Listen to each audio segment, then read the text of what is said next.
Bangladesh Ireland টেস্টের চতুর্থ দিনে এক সময় ম্যাচ জমে উঠেছিল অচেনা উত্তেজনায়। ১১৬ রানে ৬ উইকেট তুলে নেওয়ার পরও সপ্তম উইকেটের জন্য অপেক্ষাটা যেন দীর্ঘ হতে থাকে টাইগার শিবিরে। দুই অ্যান্ডি বালবের্নি আর অ্যান্ডি ম্যাকব্রেইন ক্রিজে এসেই গড়ে ফেললেন ৬৬ রানের দারুণ জুটি। প্রতি ওভারেই বুঝিয়ে দিচ্ছিলেন ইনিংস ব্যবধানে হার মানতে তারা মোটেই রাজি নন। বাংলাদেশের বোলারদের জন্য এই সময়টা ছিল সত্যিকার অর্থেই পরীক্ষার। ইনিংস ব্যবধানে জয়ের যে আশা তৈরি হয়েছিল, সেই আশাটাই যেন ধীরে ধীরে ঝাপসা হয়ে আসছিল টাইগারদের সামনে। অধিনায়ক নাজমুল হোসেন শান্ত আজ যেন একটু দেরি করেই জিততে চেয়েছিলেন। দিনের শুরু থেকেই বোলিংয়ে রাখেন অভিজ্ঞ তাইজুল ইসলাম ও মেহেদী হাসান মিরাজকে।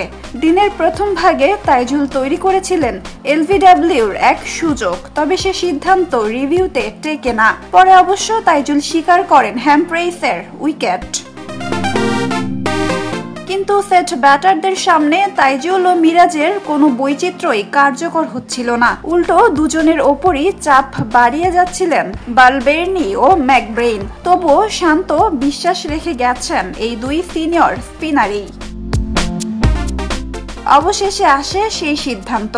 বোলিংয়ে আনা হয় অভিষেক টেস্ট খেলতে নামা হাসান মুরাদকে। নিজের তৃতীয় ওভারেই সেই পরীক্ষিত ব্রেক থ্রো। বালবের্নিকে ফিরিয়ে আয়ারল্যান্ডের দুই অ্যান্ডির দৃঢ় জুটি ভেঙে দেন এই তরুণ বাঁহাতি স্পিনার। দলের চাপের মুহূর্তে এমন নির্ভীক বোলিংয়ে যেন নতুন স্বস্তি ফেরে টাইগার শিবিরে। আয়ারল্যান্ডের প্রথম ইনিংস জুড়ে স্পিনারদের মধ্যে তাইজুলের ইকোনমি ছিল সবচেয়ে বেশি। মিরাজ ও মুরাদ যেখানে ২-এর ঘরে, সেখানে তাইজুলের ইকোনমি ছিল ৩-এর ঘরে। তবে দ্বিতীয় ইনিংসে দেখা যায় অন্য ছবি। রিদম ফিরে পেয়ে আবারও মিতব্যয়ী বোলিং করেন তাইজুল, শিকার করেন ৩টি গুরুত্বপূর্ণ উইকেটও। অন্যদিকে অভিষেক ম্যাচে সিনিয়রদের সঙ্গে সমান তালে বোলিং করেছেন হাসান মুরাদ। তার লাইন, লেন্থ, ফ্লাইট আর নিয়ন্ত্রিত ভ্যারিয়েশন যেন ভবিষ্যতের বড় সম্ভাবনায় ইঙ্গিত দেয়। দ্বিতীয় ইনিংসে মুরাদ শিকার করেন ৪ উইকেট।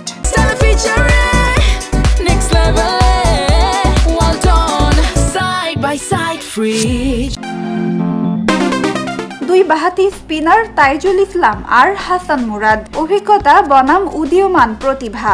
বাংলাদেশ স্পিন ডিপার্টমেন্টে এমন হেলদি কম্পিটিশনই দলকে আরো শক্তিশালী করতে পারে ভবিষ্যতে। চাপের মুহূর্তে মুরাদের সেই ব্রেক থ্রুই ম্যাচের গতি অন্যদিকে ঘুরিয়ে দেয়। শান্তর পরিকল্পনা, সিনিয়রদের অভিজ্ঞতা আর নতুন প্রতিভার ঝলক, সব মিলিয়ে সিলেট টেস্টের এই দিনের স্পিন আক্রমণ ছিল দেখার মতো। বাংলাদেশের ইনিংস ব্যবধানে জয়ের পথ মসৃণ করে দিয়েই যেন নিজেদের ভবিষ্যৎ নতুন করে জানান দিলেন এই দুই বাঁহাতি স্পিনার। নাজিফা তাসনিম, ক্রিকেট 97।